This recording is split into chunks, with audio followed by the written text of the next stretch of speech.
In the 1980s, somewhere deep in the deserts of southern Africa, a secret was being built. Behind barbed wire, inside heavily guarded facilities, South Africa created what the world least expected: nuclear bombs. And then, just a few years later, they destroyed them all. But why? Why would a nation facing regional wars, global isolation, and internal revolution build 6 atomic weapons, only to dismantle them voluntarily?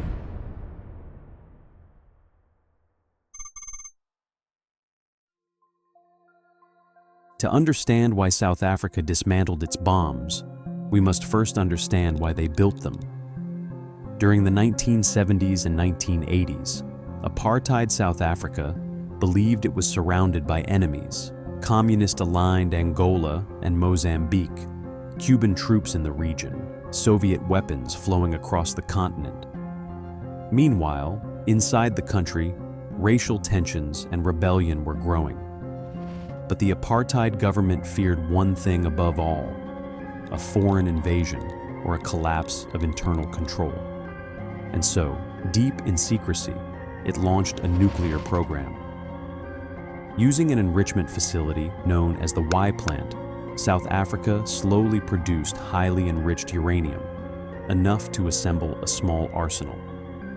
By the mid-1980s, they had 6 complete nuclear bombs, each containing roughly 55 kilograms of highly enriched uranium and producing a yield of 10 to 18 kilotons, similar to early Cold War weapons.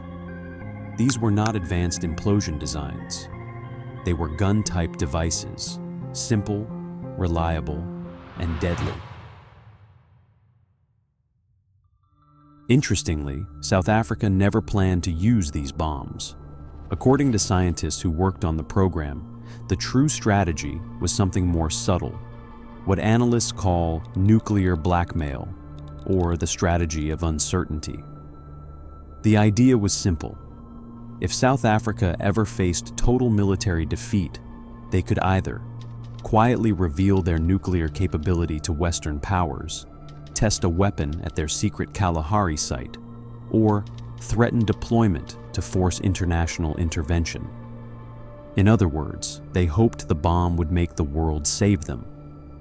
However, this strategy depended on one thing: secrecy.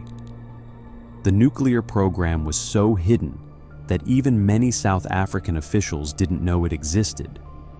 But by the late 1980s, everything changed, and the original reasons for having the bomb disappeared almost overnight. First, the Cold War was collapsing. The Soviet Union was weakening. Cuban forces withdrew from Angola, and apartheid South Africa no longer felt surrounded by communist threats. Second, Namibia gained independence in 1990, reducing regional tension. Third, internal apartheid reforms began, and a transition to a new, democratic government became inevitable. Suddenly, the apartheid leadership faced a terrifying question. What happens if the new government inherits nuclear weapons? Whatever their motives, fear, pragmatism, or political survival, the apartheid leaders made a decision unprecedented in global history. On 26 February 1990, President F.W. de Klerk authorized the destruction of the entire nuclear arsenal. The weapons were dismantled. Parts were melted, shredded, or destroyed. Facilities were decommissioned. Documents were burned or archived. By 1991, the entire program was dead. Only a handful of people knew the truth. Then, in 1993, de Klerk shocked the world. South Africa has built and destroyed completely its nuclear weapons. The program has been terminated. The International Atomic Energy Agency, IAEA, inspected every facility. From April to August 1993, they verified the dismantlement and confirmed South Africa's transparency. South Africa then joined the Nuclear Non-Proliferation Treaty as a non-nuclear weapon state. Later, it championed the Pelindaba Treaty, making Africa a nuclear weapon-free zone.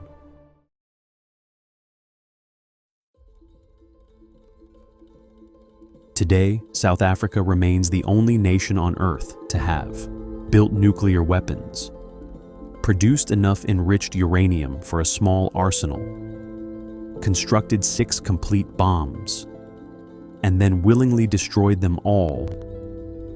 Instead of hiding its past, South Africa opened its facilities to the world and became a global leader in nuclear disarmament.